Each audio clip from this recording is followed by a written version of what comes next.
Have you ever said something and instantly regretted it? Words have power, more than we often realize. What if I told you that just 6 simple words could damage relationships, push people away, and even make your old age lonelier? It might sound dramatic, but the truth is, the words we choose can either bring us closer to others or create invisible walls that isolate us. As we grow older, the way we communicate becomes even more important. The wrong words, sometimes spoken out of habit, frustration, or self-doubt, can unknowingly drive away the very people who care about us. Many elderly people have learned this lesson the hard way, and today I'll share their real-life stories so that you don't have to make the same mistakes. So, if you want to maintain strong relationships, feel truly connected, and avoid unnecessary loneliness in your later years, stay with me. Let's explore 6 words you should never say in any situation, especially in old age. You might be surprised at how much of a difference they make. Word number 1, I'm too old. Margaret, 72, used to say this phrase all the time. Whenever someone invited her to try something new, whether it was joining a book club, learning how to use a smartphone, or even going on a short trip, her response was always the same. I'm too old for that. At first, people tried to encourage her, but after hearing the same excuse again and again, they eventually stopped asking. Over time, Margaret realized that her world was getting smaller. She wasn't being left out. She was shutting herself out. One afternoon, while sitting in the park, Margaret overheard a beautiful melody coming from a nearby community center. She walked in out of curiosity and saw an elderly man around 80 years old practicing the piano with great concentration. She couldn't believe it. She struck up a conversation with him, and he told her that he had always wanted to play, but never had the time until now. If I had told myself I was too old, he said with a smile, I would have never started, and I'd never have this joy in my life. That moment changed Margaret's perspective. She realized that age wasn't the barrier. Her mindset was. The truth is, saying I'm too old limits you more than your actual age ever will. It's not your years that hold you back. It's the belief that you can't do something just because of a number. Whether it's making new friends, traveling, or picking up a new skill, life doesn't stop unless you decide it does. Margaret stopped saying she was too old and started saying, "Why not?" And that made all the difference. So the next time you catch yourself saying, "I'm too old," stop and ask yourself, is it really my age, or is it just fear? Word number 2, I don't need help. Robert, 78, was the kind of man who prided himself on being independent. He had spent his whole life providing for his family, fixing things around the house, and never asking for a handout. Even as he got older and simple tasks became more difficult, his response was always the same. I don't need help. When his children offered to carry his groceries, he refused. When his neighbor saw him struggling to clean his gutters, he waved them away. At first, people kept insisting, but over time, they stopped asking. One day, Robert found himself in real trouble. He slipped while trying to move a heavy box in his garage, and for the first time, he truly needed help. But when he looked around, there was no one there. His children, his neighbors, and even his friends had all learned to respect his words. He didn't need help, so they stopped offering. As he lay there, he realized how lonely his stubbornness had made him. Accepting help isn't a sign of weakness. It's a way of staying connected to the people who care about you. When we constantly reject support, we unintentionally push others away, making it harder for them to be there when it really counts. The truth is, people want to help, not out of pity, but out of love and respect. Robert eventually learned that saying, "Yes, I'd appreciate that," didn't make him any less independent. In fact, it strengthened his relationships and brought him closer to those around him. So, if you ever catch yourself saying, "I don't need help," stop and think. Are you pushing people away without realizing it? Instead of rejecting kindness, try accepting it. You might be surprised at how much it deepens your connections and makes life a little easier too. Word number 3, back in my day. Helen, 75, had a habit she didn't even realize was pushing people away. Every time she sat down with her grandchildren, conversations somehow turned into history lessons. If they talked about music, she'd say, "Back in my day, we had real singers." If they mentioned their struggles at school, she'd reply, "Back in my day, kids had respect and worked harder." Even a simple discussion about technology would end with, "Back in my day, we didn't need all these gadgets." At first, her grandchildren listened politely, but over time, they started avoiding long conversations, rolling their eyes whenever she started speaking. Then one day her grandson finally said, "Grandma, I love you, but I want to talk with you, not just about the past." His words hit her harder than she expected. She realized she had spent so much time clinging to the past that she was missing the present, the chance to truly connect with her family.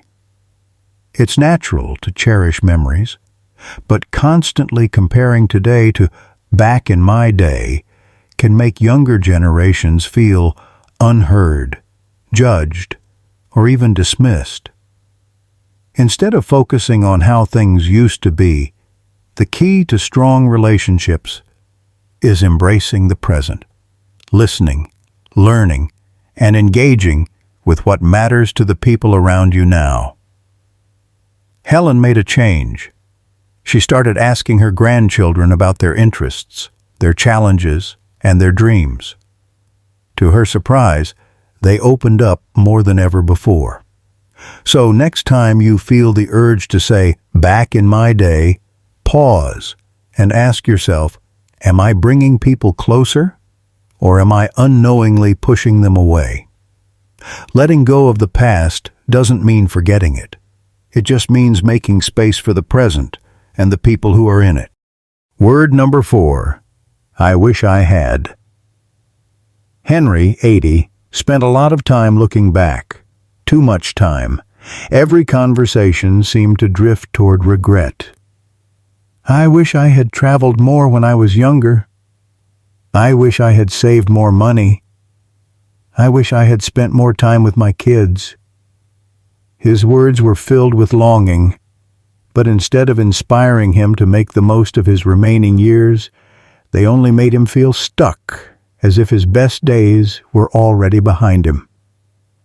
One afternoon, Henry met an old friend, Charles, who was the same age but had a very different outlook on life. While Henry dwelled on the past, Charles focused on the present. "I didn't travel much when I was younger either," Charles admitted, "so now I explore my own city every week." He hadn't always saved perfectly, but he found small ways to enjoy life without worrying about money. Instead of regretting lost time with his children, he made an effort to call them and spend time with his grandkids whenever he could.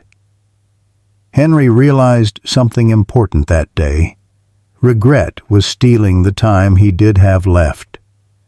While he couldn't change the past, he could still shape his present and future. Saying, "I wish I had," over and over again wasn't going to rewrite history.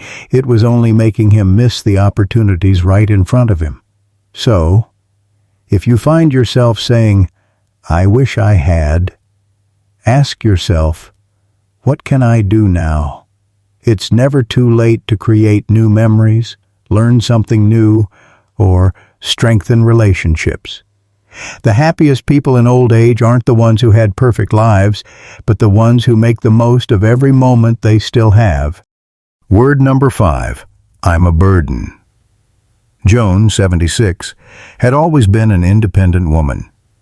But as she aged and needed more help with daily tasks, she started feeling like a weight on her family's shoulders. Every time her daughter helped her with groceries, or her grandson drove her to a doctor's appointment, she would sigh and say, "I hate being a burden." Over time, she withdrew from family gatherings, stopped asking for help, and convinced herself that everyone would be better off without her getting in the way. Her daughter, Emily, started noticing the change. Joan no longer called as often, and when Emily invited her over for dinner, she would hesitate, saying, "I don't want to be a bother." One evening, Emily finally sat her mother down and said, "Mom, we don't help you out of obligation. We do it because we love you. You are not a burden. We want you in our lives." Joan was taken aback. She had spent so much time assuming she was a problem that she hadn't realized how much her family truly wanted her around. Hearing those words changed something in Joan. She started accepting help without guilt, and more importantly, began to see her own worth. She stopped declining invitations and instead enjoyed every moment she had with her family. What she thought was selflessness, trying not to bother anyone, was actually pushing her loved ones away. The truth is, no one who loves you sees you as a burden. Families and friends don't just want to care for you, they want to share life with you. Saying, "I'm a burden," creates distance where there should be connection. It makes people feel like their efforts aren't appreciated and can make relationships feel strained. Instead of focusing on what you can't do anymore, embrace what you can bring to your relationships, your wisdom, your laughter, your presence. You are not just a responsibility. You are a source of love, memories, and joy. So the next time you feel like saying, "I'm a burden," stop and remind yourself, you are loved, you are valued, and your presence matters more than you know. Word number 6, leave me alone. George, 79, used to be a social man, but as he got older, he found himself becoming more irritable. Whenever his friends called to check on him, he'd brush them off with, "Just leave me alone." If his daughter stopped by with groceries, he'd say, "I don't need anything, just go." He didn't mean to push people away. He just wanted space when he was in a bad mood. But what he didn't realize was that words have power, and over time, people started listening. At first, his friends still tried to include him. They'd invite him to gatherings, offer to take him out for coffee, or call just to chat. But after hearing "leave me alone" enough times, they eventually stopped trying. His daughter, feeling unwanted, started visiting less often. One day, George sat alone in his quiet house and realized something. No one was calling anymore. No one was knocking on his door. He had gotten exactly what he had asked for, but now he hated it. Loneliness doesn't happen overnight. It builds slowly, often without us noticing. The more you push people away, the more they believe you truly want to be alone. And once they stop reaching out, it's hard to bring them back. George had spent so much time shutting people out that he had unintentionally built a wall around himself, one that was now difficult to tear down. Realizing his mistake, George made an effort to reconnect. He called an old friend and said, "I miss our coffee chats." He told his daughter, "I'd love for you to come over." At first, people were hesitant. After all, he had spent years telling them to leave. But as they saw the change in him, they slowly started coming back. The words you use shape your reality. If you keep saying you want to be left alone, people will eventually listen, even if that's not what you truly want. It's okay to need quiet time, but pushing away those who care about you will only lead to regret. So, the next time frustration makes you want to say, "Leave me alone," stop and ask yourself, do I really mean that? Or do I just need a moment? Because once people stop trying, you might find that being alone isn't what you wanted after all. Conclusion: words have power, more than we sometimes realize. The 6 phrases we talked about today can slowly push people away, limit your happiness, and make old age lonelier than it needs to be. But the good news? You have the power to change it. Instead of saying, "I'm too old," try, "I'm never too old to learn." Instead of "I'm a burden," remind yourself that you are loved and valued. Small shifts in your words can make a big difference in your life and relationships. Now, I want to hear from you. If you found this video helpful, comment 9 below. If you think none of this applies to you, comment 0. But be honest. I'd love to know your thoughts. Thank you for watching, and if you haven't already, make sure to like, subscribe, and share this with someone who might need to hear it. Take care, stay positive, and I'll see you in the next video.